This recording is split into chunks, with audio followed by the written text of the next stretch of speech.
کہ ایک محنت ہے، ایک محنت ہے، دعوت ایک طریقہ جہد ہے، دعوت ایک طریقہ جہد ہے، جی ہاں، اس پر تربیت کا وعدہ ہے، اس پر تربیت کا وعدہ ہے کہ دعوت کے ذریعے سب سے پہلے یقین کا بدلنا ہے، اس یقین کی تبدیلی کا بھی طریقہ ہے۔ ایسا نہیں ہے کہ ایمان جس طرح چاہو سیکھ لو، سنو غور سے، ایسا نہیں کہ ایمان جیسی چاہو سیکھ لو، کہ اس کا ایک مخصوص طریقہ ہے، اس کا ایک مخصوص طریقہ ہے، ایسا نہیں ہے کہ ایمان جیسی چاہو سیکھ لو۔ سیکھنے کے راستے بہت ہیں، سیکھنے کے راستے بہت ہیں، جی ہاں، وہ کتاب لے کے سیکھ لے، کوئی موبائلوں سے سیکھ لے، کوئی نیٹ سے سیکھ لے، جی ہاں، سمجھ بات نہیں، پہلے یہ غور کرنا پڑے گا کہ تعلیم میں صحابہ کا طریقہ کیا ہے، تعلیم میں صحابہ کا طریقہ کیا ہے۔ معلومات کا حاصل کرنا اور ہے، علم کا سیکھنا اور چیز ہے۔ معلومات کے لیے تو بہت ذرائع ہیں، لیکن علم اور ایمان ان دو چیزوں کو سیکھا جائے گا سیرت کے طریقے پر، کہ علم علماء کی مجلسوں سے اور ایمان کے حلقوں سے، ایمان کے حلقوں سے، اور علم علماء کی صحبت سے، یہ ملے گا سیرت میں۔ ہاں، یہ نہیں کہ آپ جس طرح چاہو سیکھ لو، سیکھنے کے ذرائع، سیکھنے کی سہولتیں بہت ہو گئی ہیں، نہیں، ایسا نہیں ہے، بلکہ ایک مخصوص طریقہ ہے، یہ مخصوص طریقہ ہے ایمان سیکھنے کا۔ ایمان سیکھنے کا مخصوص طریقہ یہ ہے کہ لوگوں کو ایمان سیکھنے کے عنوان پر، ہماری بات دھیان سے سننا، تھائی لینڈ کا مجمع آیا ہوا ہے، یہ اچھی طرح بات سنیں، سمجھے، اور جس طرح ہدایت دی جائے اس کے مطابق جا کر کام کریں۔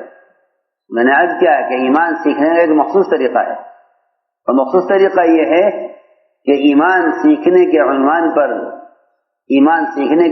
پر گشت کر کے لوگوں کو ایمان کے حلقوں میں لا کر جوڑا جائے، یہ ایمان سیکھنے کا مخصوص طریقہ ہے، اس میں آزادی نہیں ہے۔ لوگ سمجھتے ہیں کہ گشت اور ملاقاتیں وہ تو ملاقات کے لیے، دین کی بات پہنچانے کے لیے، حالانکہ ملاقات اس لیے ہے تاکہ یہ اس ماحول سے نکل کر اس ماحول میں آئے، ماحول کی تبدیلی کے لیے ملاقات ہے۔ من رأى منکم منکرا فلیغیرہ بیدہ، کہ جو تم میں سے منکر کو ہوتا ہوا دیکھ رہا ہے اس کو چاہیے کہ اس ماحول کو اپنے ہاتھ سے بدلے، کہ ماحول کا بدلنا یہ ہے کہ اس منکر کرنے والے کو منکر کے ماحول سے نکال کر معروفات کے ماحول میں لے آوے، برائی کے ماحول سے نکال کر اچھے ماحول میں لے آوے۔ تو دھیان سے بات سننا، یہ پہلا حکم ہے اللہ کا، اللہ پر ایمان لانا۔ یہ ایمان کیسے لایا جاوے؟ اللہ پر ایمان لانے کا حکم ایمان والوں کو ہے، کیونکہ اس کا مطلب یہ ہے کہ ایمان والوں تم ایمان سیکھو۔ تو سوال یہ ہے کہ صحابہ اس حکم کو پورا کیسے کرتے تھے؟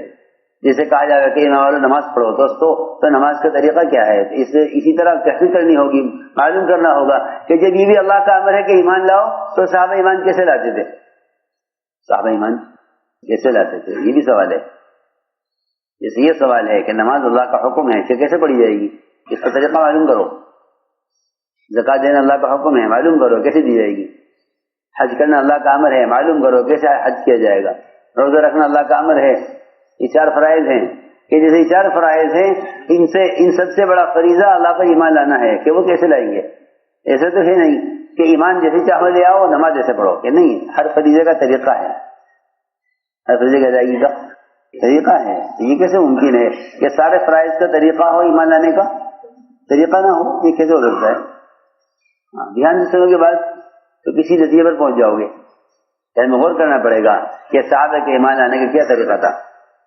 کہ صحابہ کے ایمان لانے کا طریقہ یہ تھا کہ صحابہ پر گشت کرتے تھے اور ملاقات کرتے تھے ایمان کے حلقوں میں جوڑنے کے لیے، ایمان کے حلقوں میں جوڑنے کے لیے صحابہ پر گشت کرتے تھے اور خوشامد کرتے تھے کہ تھوڑی دیر کے لیے ہمارے ساتھ چلو، اپنے پر ایمان لائیں گے۔ یہ گشت اس مقصد کے لیے ہوتا تھا۔ پہلی صفت کر رہا، صفت ایمان، کہ اس کے حاصل کرنے کا صحابہ کا طریقہ کیا تھا؟ اٹھو ہمارے ساتھ، چلو ہمارے ساتھ، آؤ ہمارے ساتھ، اپنے پر ایمان لائیں گے۔ یہ ایسی یقینی بات ہے کہ امام بخاری رحمۃ اللہ علیہ نے معاذ بن جبل رضی اللہ عنہ کے اس عمل سے ہی یہ بات ثابت کی ہے کہ ایمان کے حلقے ایمان کے بڑھنے کا ذریعہ ہیں۔ یہ کوئی خیری بات نہیں ہے، یہ کوئی تبلیغ میں نئی بات نہیں ہے۔